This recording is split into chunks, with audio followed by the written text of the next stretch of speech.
Tommy Morrison's scream tore through the suffocating darkness of Mammoth Cave, a raw, desperate sound, swallowed by the endless limestone tunnels. The 15-year-old lay pinned under a massive boulder, its jagged edge digging into his shoulder. Blood trickled warm and sticky down his arm, pooling on the cold stone floor. His flashlight, wedged awkwardly beside him, flickered like a dying star, casting weak, trembling beams across the damp cave walls.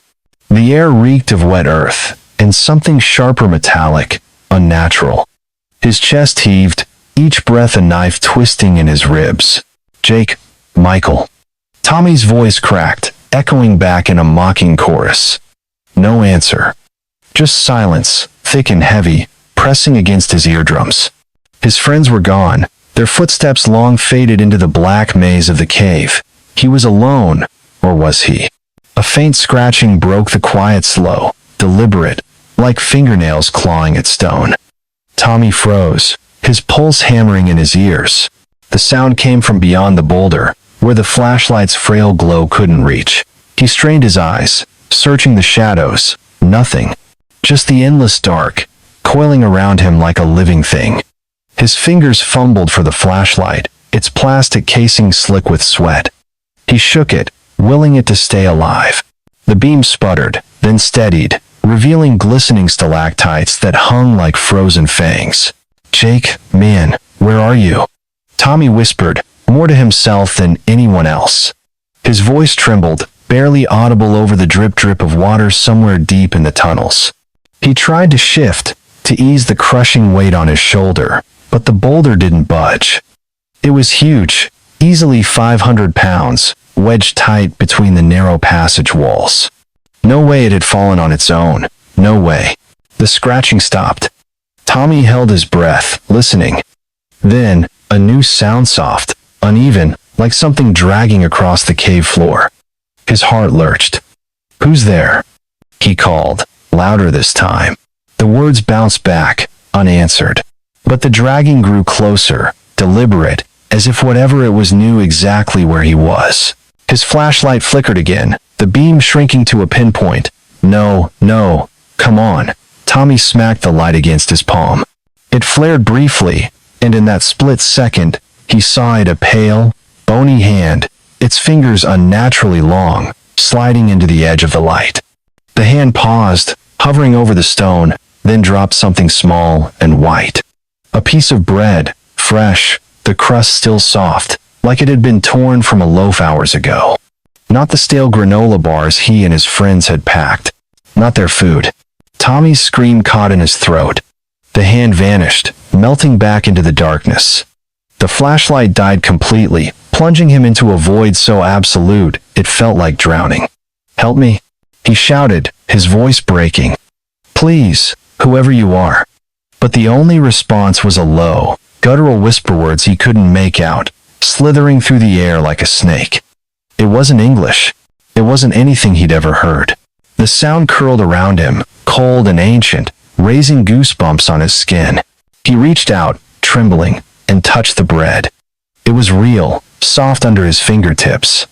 His stomach growled despite the fear, a sharp reminder he hadn't eaten since noon.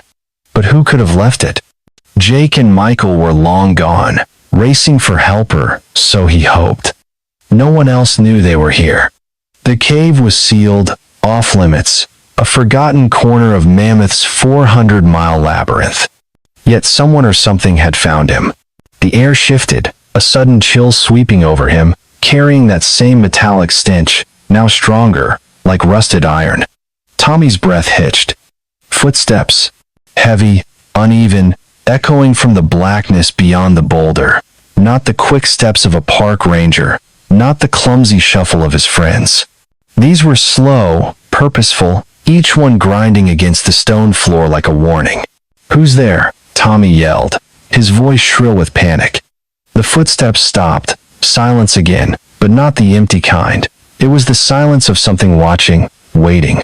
His fingers tightened around the dead flashlight, his only weapon. The cold bit into his skin, and the metallic smell grew so thick he could taste it. Then, from the darkness, a single, bone-chilling word hissed through the air. "Stay." 24 hours before Tommy Morrison's scream shattered the silence of Mammoth Cave, the crisp October air in Bowling Green, Kentucky, buzzed with the reckless energy of youth. It was 1992, a world without cell phones or GPS, where kids roamed free until the streetlights flickered on. Tommy, Jake Patterson, and Michael Chen, three 15-year-olds bound by a shared obsession with caves, pedaled their Schwinn bikes down a dusty back road, their backpacks stuffed with flashlights, rope, and dreams of glory. The leaves blazed red and gold, crunching under their tires, but a chill hung in the air, like the world was holding its breath. Tommy, with his sandy hair falling into his eyes, clutched a crumpled magazine article in his pocket. He'd found it in the school library, a faded 1970s piece about Mammoth Cave's secret entrances uncharted tunnels beyond the tourist trails, marked experts only. His heart raced with the thrill of it. Jake, the group's fearless leader, rode ahead, his red hair glowing like a beacon. He grinned over his shoulder, freckles dancing across his face. "We're gonna be legends, boys. First kids to crack the real mammoth." Michael, pedaling slower, adjusted his thick glasses, his notebook poking out of his bag. "This is nuts, Jake. That article said 2 cavers got hurt in '89. We're not exactly pros." "Pros are boring," Jake shot back, swerving to dodge a pothole. "We've got flashlights, rope, and Tommy's nerdy cave books. What's the worst that could happen?" Tommy laughed, but Michael's frown deepened. He'd been the new kid from California, still catching flack for his accent, and Jake's bravado was the only thing that made him feel brave. They stopped at the library to double-check their plan, huddling over a photocopied map in a corner. The map showed a hidden entrance, a narrow crack between 2 boulders, tucked behind overgrown bushes a mile from the main park. Strange symbols dotted the edges, like runes or code, but the article didn't explain them. Tommy traced the path with his finger, his voice low. "This tunnel's supposed to lead to a chamber nobody's mapped. Could be a whole new system." A shadow fell over their table.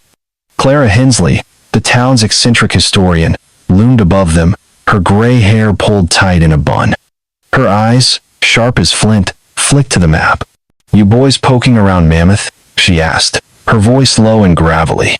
Jake flashed his charming grin. "Just a school project, Miss Hensley." She didn't buy it.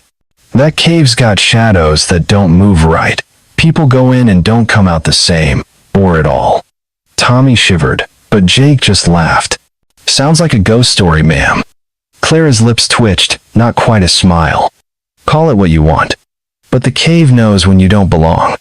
Outside, trouble waited. Kyle Mason and his crew of older teens, all leather jackets and sneers, leaned against their bikes. Kyle, who'd bloodied Michael's nose last spring, smirked. "What's the nerd squad up to? Gonna get lost in some hole?" Michael stiffened, but Jake stepped forward. "Mind your own business, Kyle." Kyle's eyes narrowed. "Heard you talking about Mammoth. Better not be sneaking around my spot." Jake scoffed, but Tommy noticed Kyle's buddies whispering, their faces pale, like they'd seen something they couldn't shake. The ride to the cave took 45 minutes, the autumn sun dipping low, painting the hills in fiery hues. They stashed their bikes in the woods and found the entrance exactly where the map said, a slit between 2 massive rocks, half hidden by thorny vines. A rusty sign warned, "Closed to public, danger," but it looked forgotten, like the park hadn't checked it in years. Tommy's pulse quickened. This was it, their shot at adventure. Jake squeezed through first, his backpack scraping the stone. Tommy followed, the rock cold and slick against his palms. Michael hesitated, staring at the entrance. "Guys, these scratches on the rock, they're like the symbols on the map, like someone carved them." Jake snorted. "Probably just vandals. Come on." Michael crawled through, his bag catching on the jagged edges. Inside, the air turned heavy, smelling of ancient earth. Their flashlights cut through the gloom, revealing a chamber the size of a garage, its walls glistening with moisture. Tommy tied an orange surveyor's tape to a stalactite, marking their path. "We stick to the plan," he said. 3 hours, then out before dinner." But as they stepped deeper, a low rumble echoed from the tunnels ahead, like stones grinding together. Michael's flashlight flickered, though he'd sworn the batteries were new. "Guys," he whispered, his voice tight. That didn't sound right. The grinding rumble faded into the suffocating silence of Mammoth Cave, leaving Tommy, Jake, and Michael frozen in the dim glow of their flashlights. The chamber's walls, slick with moisture, seemed to pulse in the flickering light, closing in like a trap. Tommy's orange surveyor's tape fluttered on a stalactite, a fragile lifeline in the endless dark. The air was thick, heavy with the scent of damp stone, and that eerie metallic tang, sharper now, clawing at their throats. Jake, always the bold one, forced a grin. "Just a little cave noise, boys. Let's keep moving." "Little?" Michael hissed, his glasses glinting as he clutched his notebook. "That sounded like the whole damn place is collapsing." His voice echoed, swallowed by the tunnels snaking deeper into the earth. Tommy, heart pounding, adjusted his flashlight. "We're okay. I marked the way back. Let's find that chamber from the map." But his words felt hollow, drowned by the cave's oppressive weight. They pressed on, their sneakers scraping against the uneven floor, loose pebbles crunching underfoot. The tunnel narrowed, forcing them to duck under jagged limestone fangs. Tommy tied another tape marker, his fingers trembling. The map, stuffed in Jake's pocket, promised a hidden chamber just beyond a three-way split. They reached it after 10 minutes, a crossroads where the air grew colder, the metallic smell now so strong it tasted like blood. 3 paths yawned before them, left, wide and sloping down, middle, tight, and twisting upward, right, dark, and slick, whispering with the faint trickle of water. Jake unfolded the map, its edges fraying. "Right path's gotta be it. Water means a chamber, right?" Michael shook his head, scribbling in his notebook. "That's not water. Listen, it's too uneven." Tommy strained his ears. The sound wasn't a steady drip, but a stuttering, sloshing rhythm, like something wading through a stream. "Maybe it's just an echo," he said, but his gut twisted. The cave felt alive, watching. "Let's vote," Jake said, impatient. "Right path. Who's with me?" Tommy nodded, caught up in the adventure. Michael sighed. "Fine, but if we die, I'm haunting you first." They laughed, the sound brittle, swallowed by the dark. The right path was wider but lower, forcing them to crouch, their flashlights carving shaky arcs across smooth, water-carved walls. Strange scratches marred the stone deep, deliberate marks, not random graffiti. Michael traced one, his finger lingering. "These aren't normal. They're like the symbols on the map. Old. Too old." "Vandals, probably," Jake said, but his voice wavered.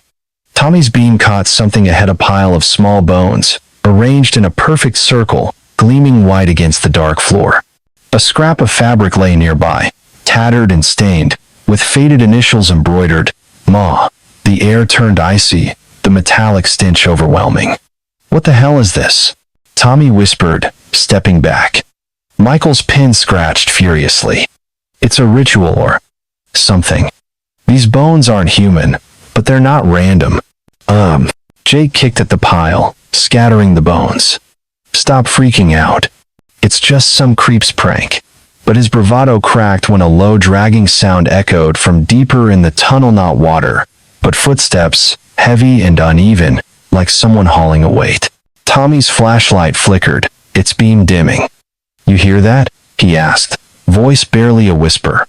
The steps paused, then resumed, closer, grinding against the stone. "Park ranger, maybe," Jake said, but his eyes darted nervously. Michael's face paled. "Rangers don't drag their feet like that. It's wrong." The footsteps grew louder, now joined by a faint, rasping breath. Tommy's skin crawled. "We should go back," he said, gripping his tape roll like a weapon. Jake shook his head. "We're close. I can feel it." They pushed forward, the tunnel sloping downward, the walls glistening like black glass. After 15 minutes, they stumbled into a small chamber, its ceiling dripping with stalactites that shimmered like chandeliers. But the beauty was marred by a crude altar of flat stones, topped with a single, half-melted candle, its wick still smoking. Michael's notebook shook in his hands. "This wasn't here yesterday. Someone's been here." Before they could react, a blood-curdling scream ripped through the cavern. Not human, not animal, but a primal wail of agony that echoed from every direction. The boys froze, flashlights trembling, as the sound clawed at their nerves, fading into a low, guttural moan. The cave seemed to shudder, and the candle's flame flared, casting twisted shadows that danced like specters on the walls. The unearthly scream still echoed in Tommy Morrison's ears, a jagged blade of sound that left the mammoth cave chamber vibrating with dread. The candle's flickering flame cast grotesque shadows on the limestone walls, twisting like ghosts in the suffocating dark. Tommy, Jake, and Michael stood rooted, their flashlights trembling, the metallic stench now so thick it coated their tongues. Jake's bravado faltered, his voice a hoarse whisper. That wasn't a person, was it? Michael's glasses glinted as he clutched his notebook, pen frozen mid-scribble. We need to get out, now. His words were sharp, but his hand shook, betraying the panic clawing at him. Tommy's gaze darted to the orange surveyor's tape, marking their path back. Yeah, this place is wrong.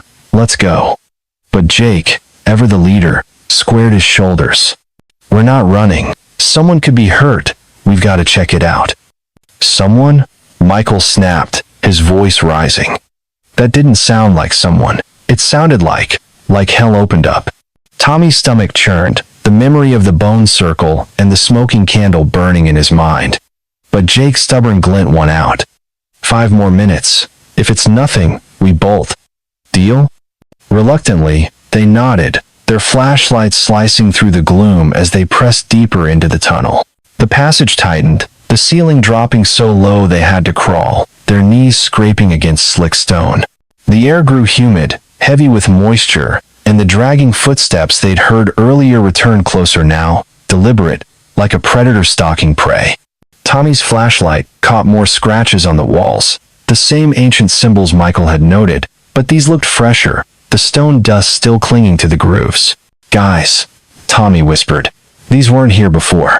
Focus, Tommy. Jake hissed, crawling ahead.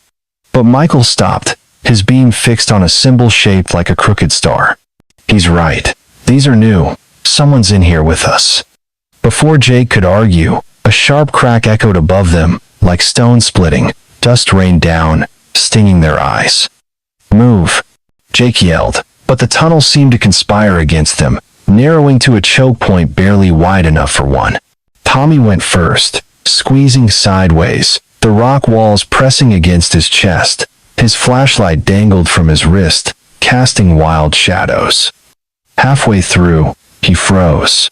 A faint, rasping breath hissed from the darkness ahead. Not Jake, not Michael, but something close, too close. You hear that? He whispered, his voice barely audible. Jake, behind him, grunted. Keep going, man.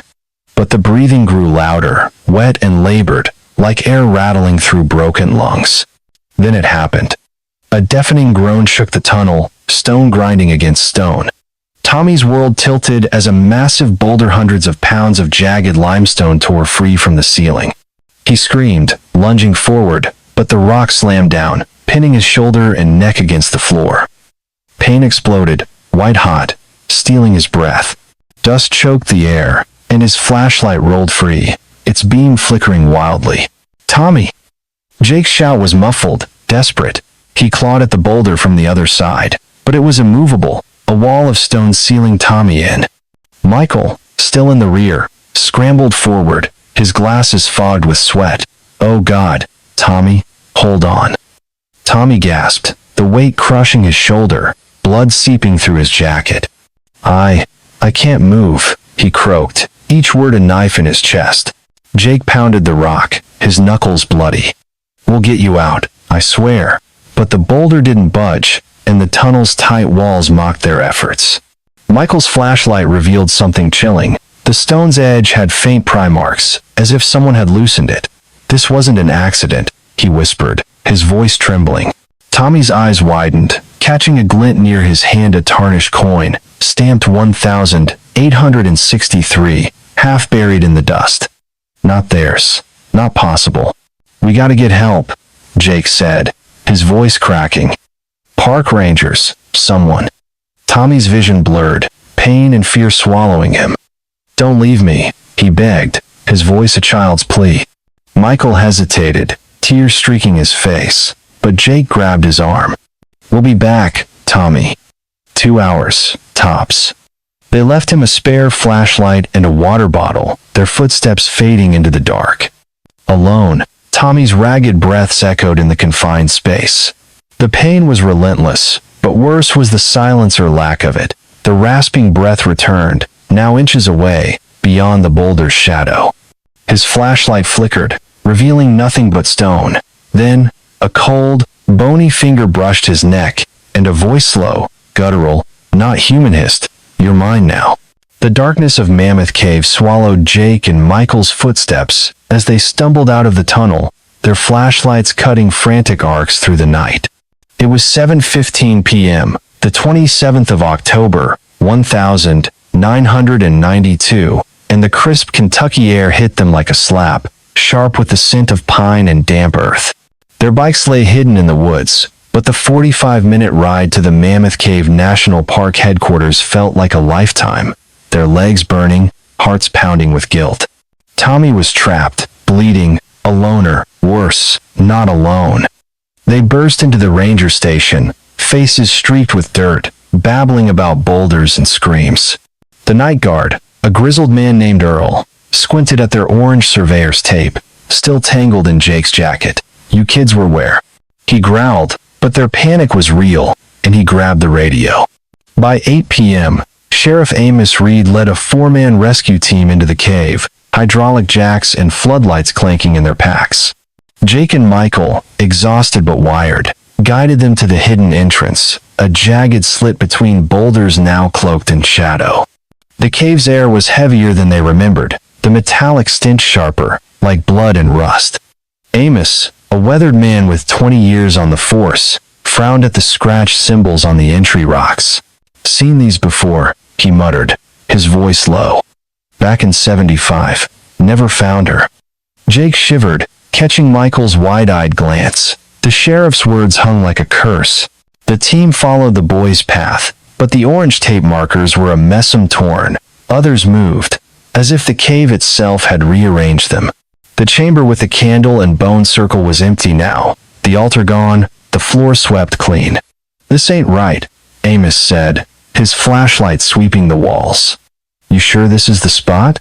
Jake nodded, but doubt gnawed at him. The cave felt different, alive, its tunnels twisting in ways their map didn't show. They called Tommy's name, their voices echoing into nothingness, swallowed by the 400-mile labyrinth. Outside, the story spread like wildfire. Clara Hensley, the town historian, showed up at the park with a brittle, hand-drawn map from 1940, her eyes darting nervously. "This'll get you close," she said, pointing to a tunnel marked restricted. But she lingered, muttering about shadows that don't belong. Amos took the map, ignoring her warnings. But Jake overheard her whisper to a ranger, "The cave keeps what it wants." Meanwhile, Lila Nguyen, a young reporter from Louisville, sniffed around, cornering Kyle Mason at a gas station. The bully's bravado cracked. "We saw something in there last summer," he stammered, his buddies pale, eyes in the dark. No faces. Lila's recorder caught every word, but that night, her motel phone rang with a hiss threat. "Stop digging, or you're next." Inside the cave, strange things piled up. A rescuer's radio spat static, laced with faint whispers, "They never leave." Flashlights dimmed in a tunnel that felt unnaturally cold, the air thick with that metallic reek. One volunteer, a kid named Danny, vanished for 6 hours, found curled in a dead-end chamber, muttering about glowing eyes, watching him. Amos's team found a new clue. A small stone altar, not the one the boys described, with a fresh candle stub and a single, bloody fingerprint. Michael's notebook, clutched like a talisman, held sketches of symbols matching those on Clara's map symbols that shouldn't exist in a Kentucky cave. Lila dug deeper, sneaking into the library's archives. She found a 1950s report, sealed by the government, about Confederate soldiers trapped in Mammoth during the Civil War. One name stood out, Marcus Webb, a deserter who survived too long. Her heart raced. This matched the MW on the fabric the boys found. But when she called her editor, her notes vanished from her bag, replaced with a single, yellowed page. The cave protects its own. Back underground, the team hit a dead end, the tunnel to Tommy blocked by a fresh collapse. Amos cursed, his face grim. This happened after the boys got out. Something sealing this place. Jake's guilt choked him. We should have stayed, he whispered to Michael, who was scribbling frantically, his hands shaking. Then, a faint, haunting melody drifted through the cavea hoarse, wordless song, not quite human, echoing from a tunnel they'd sworn was empty. The team froze, flashlights converging on the passage. Amos signaled to move, but as they stepped forward, a deafening roar shook the cave, dust and rocks raining down. The tunnel collapsed, swallowing 3 rescuers in a cloud of choking debris, their screams cut short by the merciless dark. The collapse's deafening roar faded into a suffocating silence, dust choking the air of Mammoth Cave. Sheriff Amos Reed's team clawed through the debris, their floodlights piercing the haze. 3 rescuers were trapped, their faint groans echoing like ghosts. Jake and Michael, faces streaked with grime, stood frozen, guilt gnawing at them. Tommy was still out there, pinned under a boulder, maybe dead. The cave's metallic stench clung to their skin, sharper now, like a warning. Amos's voice cut through the panic. Keep moving, we're close. But the cave seemed to fight back, its tunnels twisting, defying their maps. It was the 27th of November, 1992, exactly 1 month since Tommy's scream had torn through the dark. Bowling Green buzzed with grim hope, the story plastered across Kentucky headlines. Clara Hensley lingered at the park entrance, her eyes haunted, clutching a rosary.